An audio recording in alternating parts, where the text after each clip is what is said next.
Neste bloco nós iremos tratar da reurbanização. Antes, porém, fazer alguns comentários em relação a essa imagem.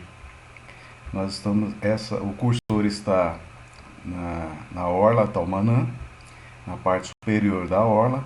Aqui está um restaurante, o restaurante Rio, e aqui a sede da antiga fazenda Boa Vista.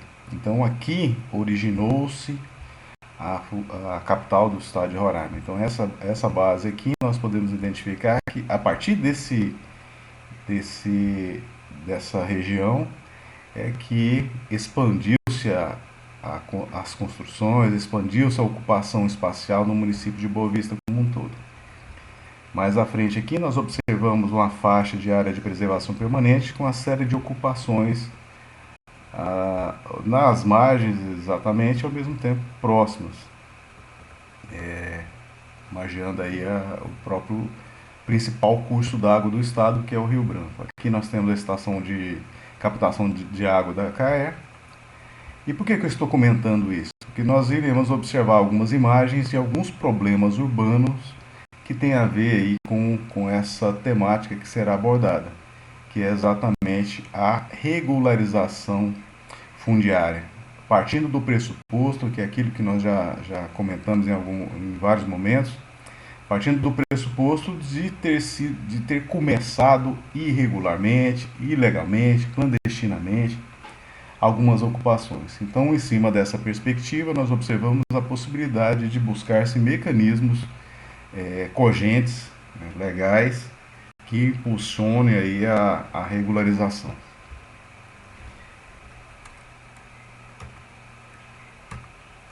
Opa, isso é errado. Esse é o tema. Regularização fundiária urbana. Então, partindo da premissa do que já foi apresentado, a primeira imagem que eu apresento é exatamente essa, que mostra que é o paralelo daquela outra região, só que por uma imagem do Google Earth, captada pela Defesa Civil do município de Boa Vista, por volta aí do ano de 2011, que identifica uma área de inundação, onde foi as principais áreas atingidas aí pela inundação do ano de 2011, que foi a pior que nós tivemos até o presente momento. Então essa região é a região do bairro Caetano Filho, ou Calungá, que agora está modificada por um empreendimento municipal, que é o Parque Rio Branco. E aqui está aquela imagem que eu mostrei anteriormente, um registro fotográfico por drone, em que mostra a orla Taumanã. Então aquela imagem mostrava exatamente aqui a parte superior da orla. E então aqui nós observamos que o alcance da inundação é muito significativo, pegando uma porção muito grande que vai muito além aí da região aí do bairro Caetano Filho ou Beiral, pegando aí o Calungá, pegando parte do centro de Boa Vista, parte do São Vicente.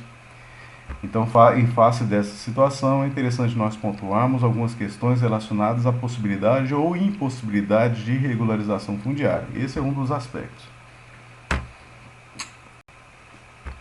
A lei que estabeleceu, vigente, e que reativou, reforçou as possibilidades de regularização fundiária, essa não é a única, evidentemente, não é a primeira, mas é a que está em vigor, é a Lei 13.465, de 11 de julho de 2017. Ela converteu a medida provisória 759, de 22 de dezembro de 2016. E aí essa data da medida provisória é significativa, nós vamos observar por que mais à frente. Então esse é o contexto. Essa norma ela estabelece sobre a regularização fundiária rural e urbana, como também a regularização fundiária no âmbito da Amazônia Legal, seja ela no âmbito rural também, ou âmbito urbano, dentre outras matérias. Essa norma trata de uma série de questões, mas o que interessa nesse momento é exatamente esse aspecto relacionado à regularização fundiária rural e urbana, a urbana especificamente, porque tem toda uma correlação no âmbito da disciplina. Então, é preciso, entendi por bem, fazer alguns comentários relacionados a essa disciplina legal.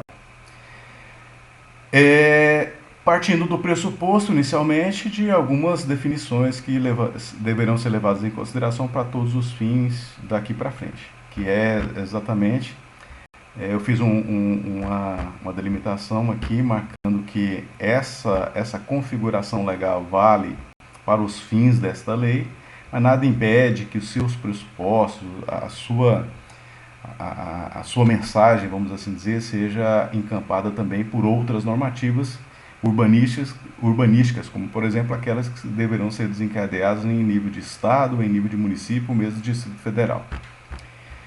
Partindo dessa premissa, nós observamos que núcleo urbano é definido como assentamento urbano com uso e características urbanas inferior à fração mínima de parcelamento, prevista aí no Sistema Nacional de Cadastro Rural, que foi incorporado pela Lei 5.868 do ano de 1972.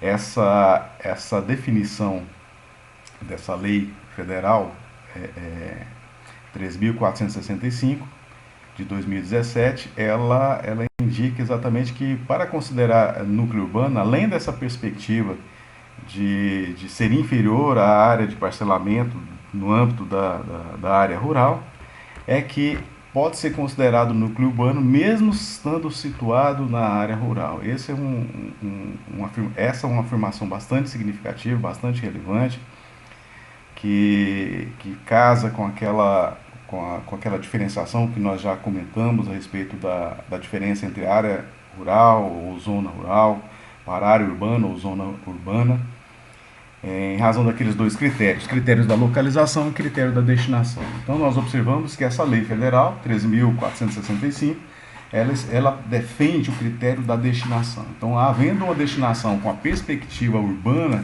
mesmo estando na área rural, configurado por área rural, é necessário entender exatamente o que é área urbana. Então pouco importa aí a localização, exatamente pelo fato de ter sido adotado o critério da destinação.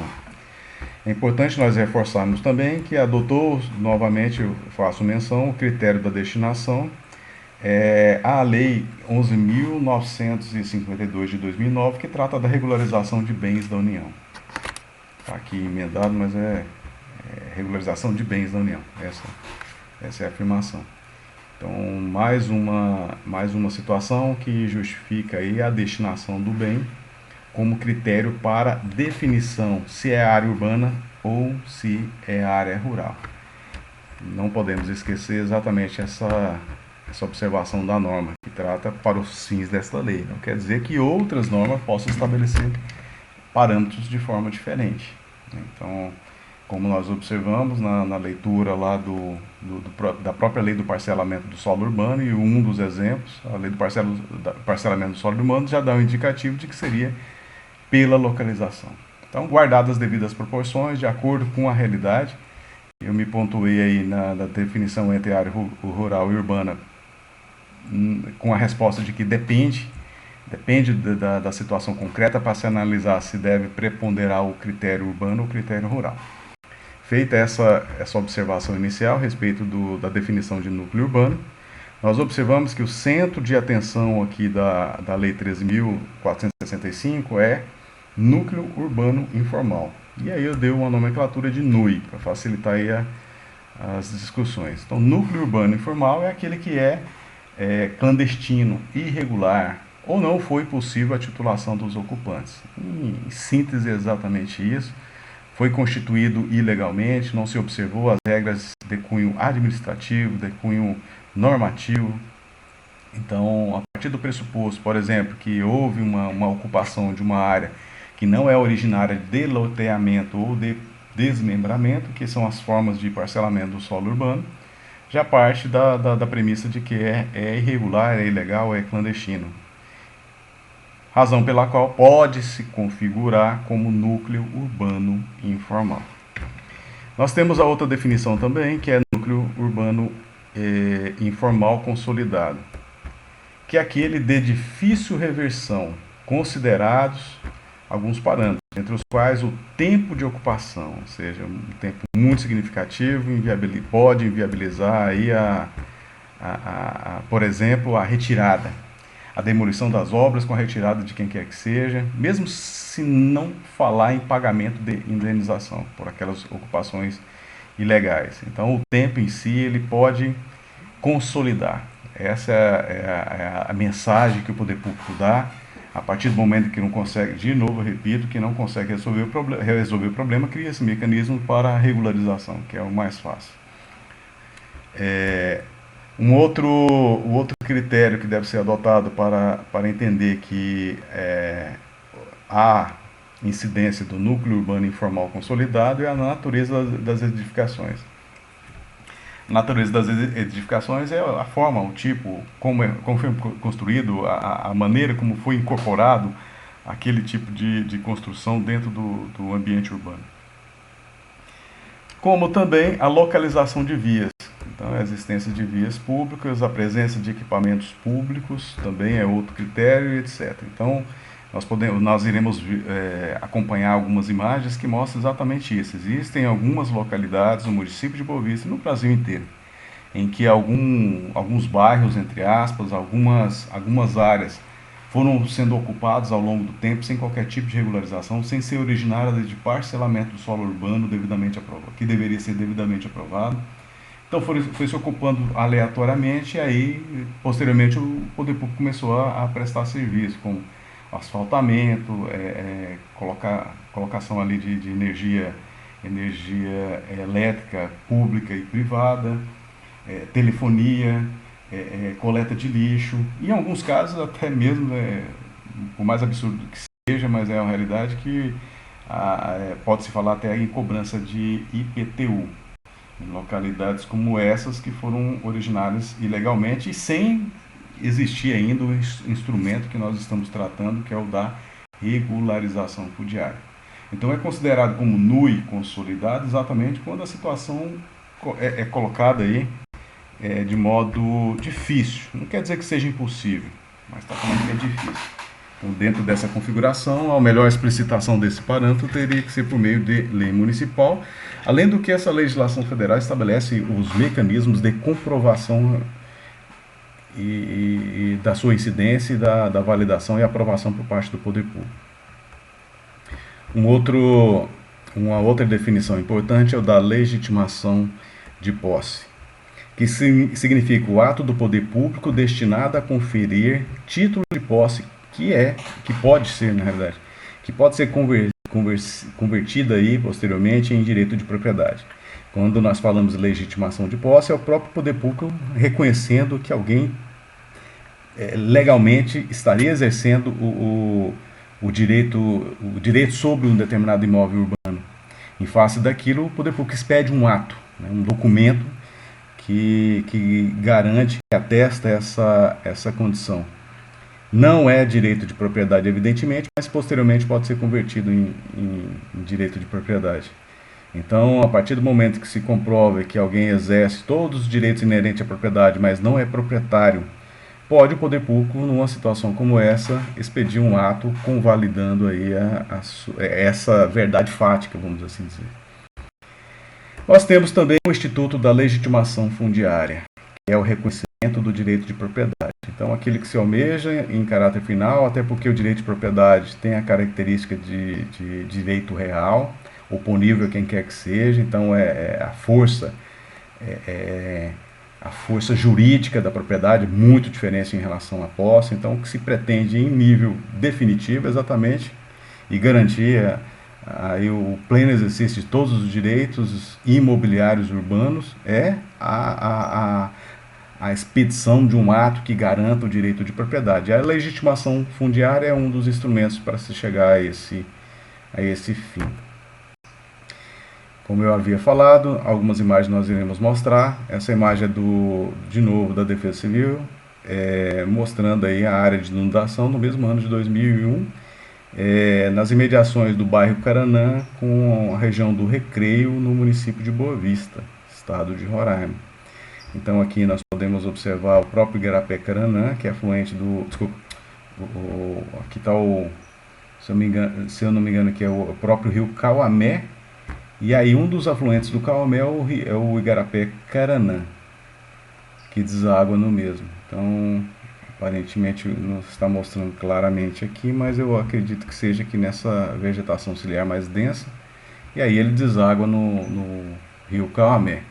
Então a área alagável, né, que é considerada a área que não se poderia admitir no primeiro momento a ocupação, é exatamente essa definida em vermelho, que é uma área significativa, uma quantidade de pessoas muito relevante aí sendo atingidas pelo fenômeno das cheias dos cursos d'água, em especial nesse momento histórico, que é o ano de 2011. Então nós observamos que nessa imagem novamente vários bairros foram atingidos, como nós fizemos o comentário em relação ao anterior, a imagem anterior. Então essa sistemática da regularização fundiária urbana, ela deve ser levada em consideração especificamente para os núcleos urbanos informais. Aí entra exatamente aquela definição que nós falamos sobre núcleo urbano informal, que foi concebido clandestina, ilegal ou irregularmente, sem observar os parâmetros, as regras aplicáveis em determinado contexto. No entanto, aqui, um marco temporal que a própria lei estabeleceu é exatamente a comprovação desses núcleos urbanos informais até o dia 22 de dezembro de 2016. Essa data eu até abordei no início, num dos primeiros slides, que é a data da medida provisória, que foi convertida na Lei 3.465. Então, a data dessa medida provisória foi entendida objetivamente como critério para delimitação daquilo que pode ou não ser objeto de regularização fundiária. E aqui reafirma aquele critério da destinação para se considerar área rural ou mesmo área urbana, que independe da regularização fundiária urbana do imóvel ou dos imóveis aí estarem localizados em área rural, de acordo com a legislação municipal. Pois bem, então esse marco temporal, faço um comentário também que eu reputo importante, exatamente pelo fato do legislador estabelecer mecanismos frequentemente de ordem temporal sem uma justificativa, ou seja, sem uma justificativa técnica. Essa é a questão. Porque a norma reconheceu como parâmetro tão somente um parâmetro sem qualquer tipo de fundamento, que é a data da própria medida provisória, 22 de dezembro de 2016. E não é a primeira vez que isso acontece na ótica jurídica brasileira, de estabelecer um prazo, aí esse prazo não é cumprido, renova-se o prazo, muda-se a lei, altera-se o parâmetro normativo para se estender, e sempre assim, estender aí o prazo de possíveis regularizações. Hoje ainda está essa data, mas nada impede que no futuro possa haver aí um projeto de lei, alguma normativa, alguma deliberação do poder público no sentido de mudar. Quando se deparar com situações em nível de Brasil, uma realidade macro muito complexa, que não há o cumprimento real aí das premissas estabelecidas nessa lei de 2017. Então, nada impede de ter outros marcos. E aí fica uma situação de insegurança jurídica, uma situação de insustentabilidade, e o caos vai só acumulando, os passivos vão acumulando, o poder público não vai enfrentando devidamente os problemas, a sociedade também não colabora na medida da sua responsabilidade, de modo que aí sempre vai se discutir a possibilidade desses instrumentos com finalidade de garantir uma série de direitos à cidade sustentável, uma série, dentre os quais de ter uma dignidade de ocupar um lugar que possa ser considerado como seu. Isso é legítimo? Perfeitamente legítimo, é constitucional, está lá no artigo 6º como direito social. No entanto, existem parâmetros que deveriam ser observados até para poder garantir efetivamente todos os direitos ali ao possível beneficiário, dentre os quais de viver num ambiente que não esteja sujeito a desastre, a riscos, como aqueles que nós observamos nas imagens. pegando só alguns exemplos. Outra questão que nós deveremos levar em conta é exatamente que só pode ocorrer por meio da legitimação fundiária. A legitimação fundiária é aquela que permite, habilita a possibilidade de se garantir aí o direito de propriedade. No entanto, não se aplica, né, ao núcleo urbano informal em áreas de segurança nacional ou consideradas de interesse de defesa, por meio de decreto presidencial. A REURB, né, que é reurbanização, é a sigla, a gente usa inclusive no minúsculo mesmo, não toda maiúscula, ela envolve, para sua operacionalização, adoção de medidas jurídicas, urbanísticas, ambientais, sociais, destinadas à incorporação dos núcleos urbanos informais ao ordenamento territorial e à titulação de seus ocupantes. Então, a premissa que se quer indicar aqui é exatamente propiciar a regularização urbanística que atenda aos predicados constitucionais do direito à moradia, do direito à cidade sustentável, da função socioambiental da propriedade urbana. Então, esse é o parâmetro, é o que se busca. E para se chegar a isso, necessário se faz a adoção de medidas jurídicas, pautada no ordenamento jurídico brasileiro, medidas de cunho urbanístico para adequação daquela região do NUI, do Núcleo Urbano Informal, à realidade circunvizinha do município, e ao mesmo tempo atendendo os interesses da sociedade que não poderão ser negligenciados de modo algum. Alguns princípios relevantes dentro desse contexto, nós temos aí o da sustentabilidade, que envolve o aspecto da economia, da sociedade, da proteção do meio ambiente, princípio do ordenamento territorial, que é exatamente a premissa maior da Constituição, é promover a ordem urbanística em todo o país, de acordo com parâmetros de planejamento técnico qualificado, e princípio da eficiência na ocupação e uso do solo, a partir do momento que deve necessariamente ter o poder público antecipadamente deve conhecer a realidade de determinada localidade para se permitir ou mesmo regularizar a ocupação do solo por quem quer que seja. Então, o princípio da eficiência é outro que não pode ser negligenciado no contexto da REURB.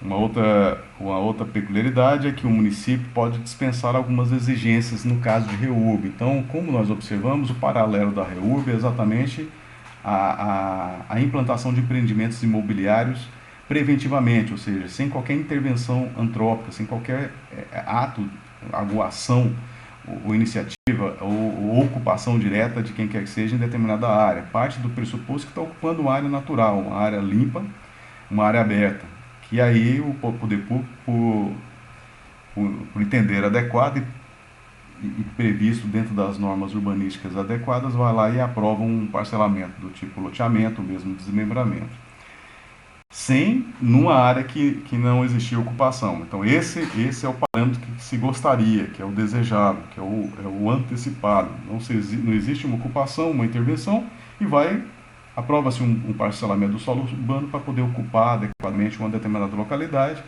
com toda a sua estrutura, que é o que a legislação do parcelamento do solo urbano exige. Mas quando não há essa observância, existem alguns mecanismos, e aí nós estamos comentando um deles, que é o REURB, a possibilidade de regularização fundiária daquilo que começou errado, irregular, clandestino e ilegal. Então, em face dessas questões, até por questão de obviedade, nós podemos observar que as regras aplicáveis à REURB podem ser minimizadas pelo município, podem ser dispensadas em alguns casos. Então, como por exemplo o tamanho dos lotes, a existência ou não de áreas institucionais, equipamentos comunitários, equipamentos urbanos, o traçado das vias públicas, as dimensões das vias públicas, o que pode e o que não pode nos próprios lotes a serem convalidados pelo poder público, o tamanho, as dimensões, a forma de construção. Então são situações essas que fica bem livre, né? Então a própria legislação coloca alguns exemplos, mas não restringe completamente a iniciativa do município no que diz respeito à amplitude da possibilidade de regularização fundiária. Objetivos da REURB, nós temos aí que são eles devem ser eles compartilhados entre todos os entes federados, entre os quais nós temos a União, Estados, Distrito Federal e municípios. Então deve ser observado, por todos eles, individual ou conjuntamente, o objetivo de identificar e organizar os núcleos urbanos informais e assegurar a prestação de serviços públicos. Criar unidades mobiliárias compatíveis com o ordenamento territorial. Ampliar o acesso à população de baixa renda. Promover a integração e geração de emprego e renda. Estimular a resolução extrajudicial de conflitos, que geralmente nessas áreas existem muitos conflitos fáticos e jurídicos. Prevenir e desestimular a formação de novos NUI, ou seja, a partir do momento que estabelece o marco, ali o marco em tese peremptório, não poderia se passar daquela data, né, de 22 de dezembro de 2016. E aí, como medida lógica até do próprio Instituto do REUB, é exatamente impedir que ocorram novos núcleos que em tese não poderiam ser mais regularizados, até porque o marco temporal já estaria vencido. Conceder direitos reais, preferencialmente à mulher. Direito real, por exemplo, de propriedade. É uma situação e privilegia a mulher exatamente pela sua responsabilidade, com parâmetros técnicos, evidentemente, que leva a crer que, concedendo documentos imobiliários à mulher, a segurança jurídica da família é muito maior. Aí nós temos uma outra imagem que mostra o bairro Paraviana, imediações do bairro Caçari, também do ano de 2011, da Defesa Civil Municipal. E aqui mostra uma área que foi afetada no mesmo ano, uma área significativa, e aqui dentro dessa área, boa parte dela originou-se de ocupação indevida, ilegal, clandestina, que poderia teoricamente se considerar como NUI, mas então aí entra exatamente naquele contexto do NUI consolidado, que é de difícil reversão, até porque existe prestação de serviço público muito significativa nessa região, né? Além do asfaltamento público, tem estação elevatória de esgoto, tem tratamento de água, energização geral nessa área, coleta de lixo, e aí vai, né? Então são situações essas que podem permitir que o poder público, né, com base nessa lei, comprovando que entra nesse marco temporal de 22 de dezembro de 2016, pudesse aí regularizar.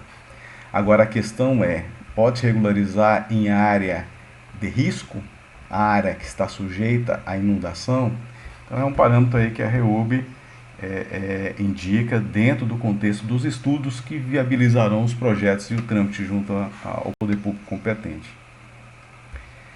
Nós observamos como instrumentos da REUB, dentre outros, evidentemente. Então, só fazendo um adendo aqui, esses não são os únicos objetivos, existem outros, mas eu só coloquei aqueles que eu achei mais relevantes, como os instrumentos da mesma forma. Então, nós temos aí a legitimação fundiária, que nós comentamos, que diz respeito aí à propriedade. Nós temos a legitimação de posse como estágio para se chegar à propriedade, uso capião também no âmbito urbano, a desapropriação aos possuidores de determinados imóveis e também desapropriação por interesse social. Nós temos arrecadação de bem vago, consórcio imobiliário, direito de preempção, transferência do direito de construir, que nós já comentamos no Estatuto da Cidade, a requisição em caso de perigo público iminente, intervenção nos casos de parcelamento clandestino e ilegal. Algumas imagens nós mostramos, imagens das prefeituras que embargaram algumas áreas de loteamento, uma mostrando um loteamento clandestino, outra mostrando um loteamento irregular. Alienação de imóvel público ao detentor. Então, assim, nós observamos uma série de instrumentos que viabilizam efetivamente e garantem ali os direitos dentro do contexto da REUB. E aí nós entraremos num outro bloco, na sequência do mesmo assunto, mais à frente.